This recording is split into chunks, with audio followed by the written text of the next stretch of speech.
Hello everyone, কেমন আছো সবাই? আশা করছি ভালো আছো। তো আমরাও ভালো আছি আর সুস্থ আছি। তো আমি পছন্দ করি বলে তোমার দাদাভাই আজকে নিয়ে এসছে, দেখো আমার প্রিয় জিনিস। তো প্রায় প্রায়ই নিয়ে আসে, নিজেও পছন্দ করে আর আমি তো বরাবরই পছন্দ করি বিয়ের পর থেকে। তো এখন এইগুলোকে এই যে ঢেলে নিচ্ছি, চলো। আর হচ্ছে তোমার দাদাভাইয়ের বন্ধু, ওদের বাড়িতে হচ্ছে গন্ধরাজ লেবু গাছ আছে, পাতি লেবু গাছ আছে আর জামরুল গাছ আছে। তো মাঝে মাঝেই দিয়ে যায়, যখন আর কি যেই সিজনে যেটা হয় মাঝে মাঝে দোকানে এসে দিয়ে যায়। তো আজকেও দিয়ে গেছে গন্ধরাজ লেবু আর এই যে জামরুল দিয়ে গেছে। তো একদম টাটকা টাটকা, দেখো একদম ফ্রেশ। আর এনেছে হচ্ছে আদা রসুন, আর এনেছে হচ্ছে টমেটো। আর এদিকে আমি কি বলো তো, এটা এই দেখো টেংরি, মানে মুরগির পা। তো অনেকে লজ্জা পেলেও আমি লজ্জা পাই না, কারণ আমি খেতে যেহেতু ভালোবাসি, লজ্জা পেয়ে কী করবো বলো। তো এই দেখো গরম জলে প্রথমে চুবিয়ে নিলাম, তো তোমার দাদাভাই চুবালো, তারপরে এই যে ছাড়িয়ে নেব। তো বিয়ের আগে তো ছাড়াতেই পারতাম না, আর এখন তো পুরো এক্সপার্ট। এই দেখো ছাড়ানো হয়ে গেল, এবার কি বলো তো, নখগুলোকে ছাড়িয়ে নেব। তো তোমাদের আজকে সম্পূর্ণ রেসিপিটা তোমাদের সাথে শেয়ার করব, অবশ্যই বাড়িতে ট্রাই করো। আর হচ্ছে দেখো এখন হচ্ছে ধুয়ে নিচ্ছি আর কি, ভালো করে ধুতে হবে, নালে হচ্ছে গন্ধ লাগবে। তো এরপরে লেবু কেটে নিচ্ছি, লেবু কেটে নিয়ে যে গন্ধরাজ লেবুটা এনেছিল আর কি, তো একটু লেবুর রস দিয়ে দেবো। লেবুর রস দিলে আর কোনো স্মেল আসবে না, একদমই আসবে না।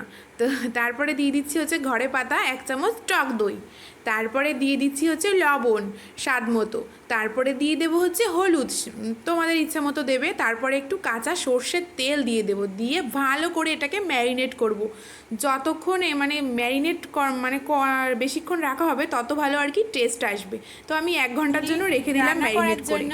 এখানে আমি দেখো পেঁয়াজ কুচিয়ে নিয়েছি ঝিরিঝিরি করে, এখানে 4টে কাঁচা লঙ্কা দিয়েছি, লাস্টে দেবো তাহলে ফ্লেভার আসবে। আর এখানে আমি আদা হচ্ছে কুচিয়ে নিয়েছি, আর এখানে একটা গোটা রসুন দিয়েছি।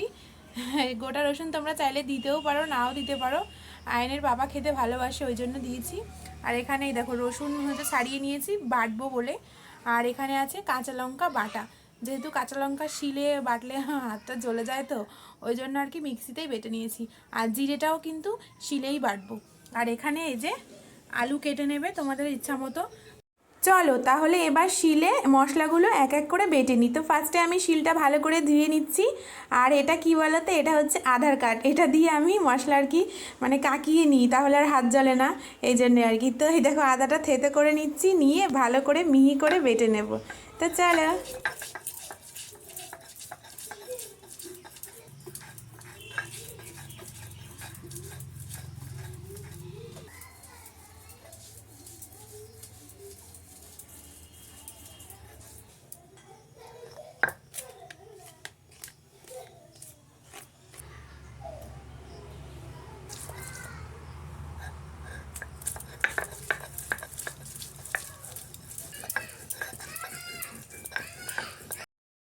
সবার শেষে আমি এই যে জিরেটা ভালো করে মিহি করে বেটে নেব।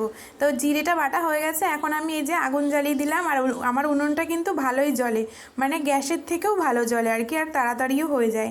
তো কড়াই গরম হয়ে গেছে, তারপরে আমি মানে পরিমাণ মতো তেল দিয়ে দেবো। খুব বেশি তেল দিতে হয় না, যেহেতু টেংরির থেকে একটা আলাদা তেল বেরোয় ওই জন্য। তো তেলটা ভালোভাবে গরম হয়ে গেছে, গরম হয়ে যাওয়ার পরে আমি আলুগুলো দিয়ে এবার ভেজে নিচ্ছি। আর সামান্য একটু নুন ছিটিয়ে দেবো, তোমরা চাইলে নাও দিতে পারো। আর রসুনটাও একসাথে ভেজে নিচ্ছি, তারপরে আলুগুলো তুলে নিয়েছি। এবার আরেকটু সামান্য পরিমাণে তেল দিয়ে তেজপাতা আর শুকনো লঙ্কা ফোড়ন দিয়ে দিয়েছি, আর দিলাম পেঁয়াজ কুচি। তো পেঁয়াজ কুচিটাও ভালোভাবে ভেজে নেব লাল লাল হওয়া পর্যন্ত। তারপরে এই দেখো রসুন বাটাটা দিয়ে দিলাম, রসুন বাটাটা দিয়েও ভালোভাবে কিছুক্ষণ ভেজে নেব। তো এই পাশে দেখো সোনার দুধ আর কি বসিয়েছিলাম, তো দুধটা উতলে যাচ্ছিল, ওই জন্য আর কি নামিয়ে আর গরম জলের হাঁড়ি বসিয়ে দিলাম, তা তরকারিতে দিতে পারবো। তো আদা বাটা দিয়েছিলাম, আদা বাটা দিয়ে তারপরে একটু গরম জল দিয়ে দিচ্ছি, যাতে আদা বাটাটা না ছিটকায় ওই জন্য।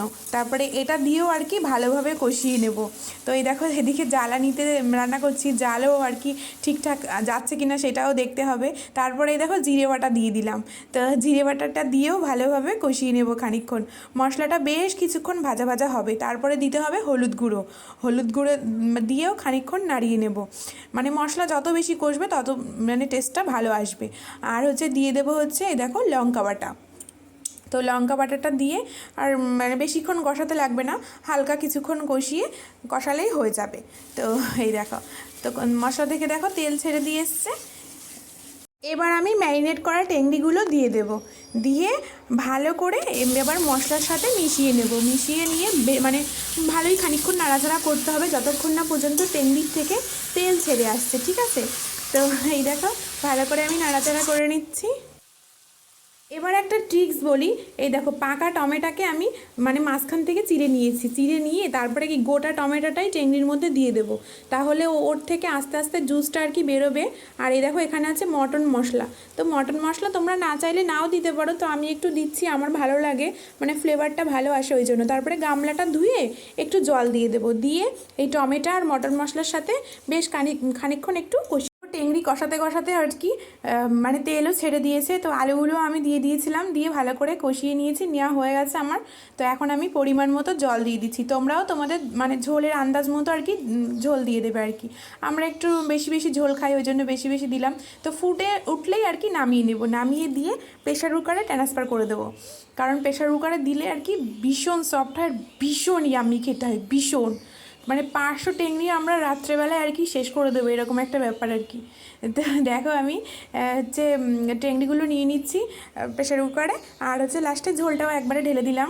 তো দিয়ে এবার আর কি ভালো করে 3টে থেকে 4টে সিটি মেরে নেবো। তো চলো বসিয়ে দিই, এই যে গ্যাস আর কি অন করে দিলাম, দিয়ে তারপরে এবার 3টে থেকে 4টে সিটি মেরে নেব।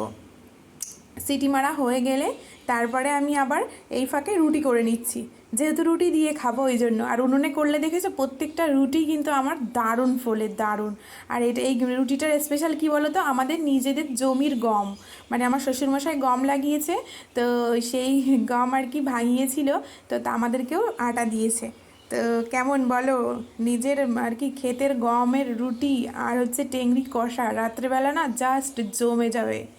তো আমি শুধু অপেক্ষায় আছি যে আয়নের পাপা কখন আসবে আর দুজনে একসাথে বসে বসে খাবো, কিন্তু আসবে কি না ঠিক নেই, তো হটপটে রেখে দিলাম। এদিকে আমার এই যে টেংরিটাও রেডি হয়ে গেছে।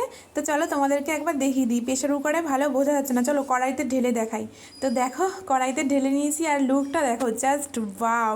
এখন রাত্রেবেলা কিন্তু কালারটা দেখো জাস্ট ওয়াও, কাঁচা লঙ্কার তরকারি কিন্তু দুটো শুকনো।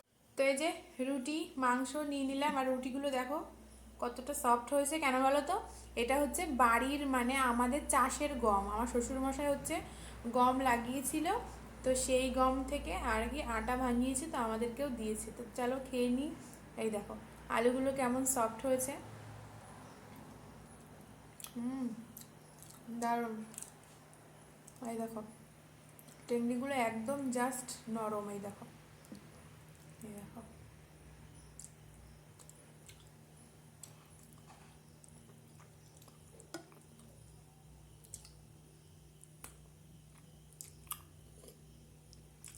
তো অসাধারণ হয়েছে।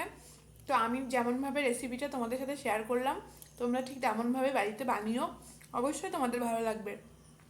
আর যদি ভালো লেগে থাকে ভিডিওটা, তো প্লিজ লাইক কমেন্ট আর শেয়ার করে দিও, আর সাবস্ক্রাইব করে আমার পাশে থেকো।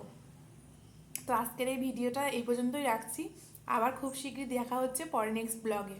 ততক্ষণের জন্য তোমরা ভালো থেকো, সুস্থ থেকো আর সাবধানে থেকো। তো চলো খেতে খেতে আজকে এখানেই শেষ করছি। আর দারুণ টেস্ট হয়েছে, দারুণ, আমার ফেভারিট বলে বর মাঝে মাঝে নিয়ে আসে টেংরি।